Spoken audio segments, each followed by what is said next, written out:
نبی اکرم صلی اللہ علیہ وآلہ وسلم کا معجزہ۔ حضرت جابر رضی اللہ تعالیٰ عنہ کہتے ہیں کہ فاقوں سے شکم اقدس پر پتھر بندھا ہوا دیکھ کر میرا دل بھر آیا، چنانچہ میں حضور صلی اللہ علیہ وآلہ وسلم سے اجازت لے کر اپنے گھر آیا اور بیوی سے کہا کہ میں نے نبی کریم صلی اللہ علیہ وآلہ وسلم کو اس قدر شدید بھوک کی حالت میں دیکھا ہے کہ مجھ کو صبر کی طاقت نہیں رہی، کیا گھر میں کچھ کھانا ہے؟ بیوی نے کہا کہ گھر میں ایک سا جو کے سوا کچھ بھی نہیں ہے۔ میں نے کہا کہ تم جلدی سے اس جو کو پیس کر گوندھ لو، اور اپنے گھر کا پلا ہوا ایک بکری کا بچہ میں نے ذبح کر کے اس کی بوٹیاں بنا دی، اور بیوی سے کہا کہ جلدی سے تم گوشت روٹی تیار کر لو، میں رسول پاک صلی اللہ علیہ وآلہ وسلم کو بلا کر لاتا ہوں۔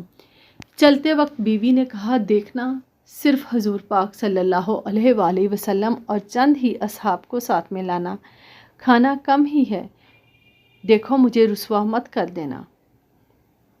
حضرت جابر رضی اللہ تعالیٰ عنہ خندق پر آ کر چپکے سے عرض کیا کہ یا رسول اللہ صلی اللہ علیہ وآلہ وسلم، ایک سا آٹے کی روٹیاں اور ایک بکری کے بچے کا گوشت میں نے گھر میں تیار کروایا ہے،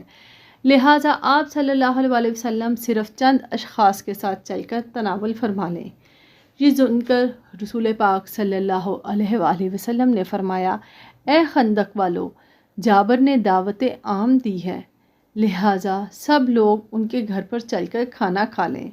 پھر مجھ سے فرمایا کہ جب تک میں نہ آ جاؤں روٹی مت پکوانا۔ چنانچہ جب حضور پاک صلی اللہ علیہ وآلہ وسلم تشریف لائے تو گوندے ہوئے آٹے میں اپنا لعاب دہن ملا کر برکت کی دعا فرمائی، اور گوشت کی ہانڈی میں بھی اپنا لعاب دہن ڈال دیا۔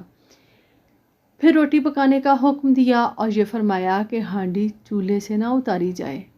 پھر روٹی پکنی شروع ہوئی اور ہانڈی میں سے حضرت جابر رضی اللہ تعالیٰ عنہ کی بیوی نے گوشت نکال کر دینا شروع کیا۔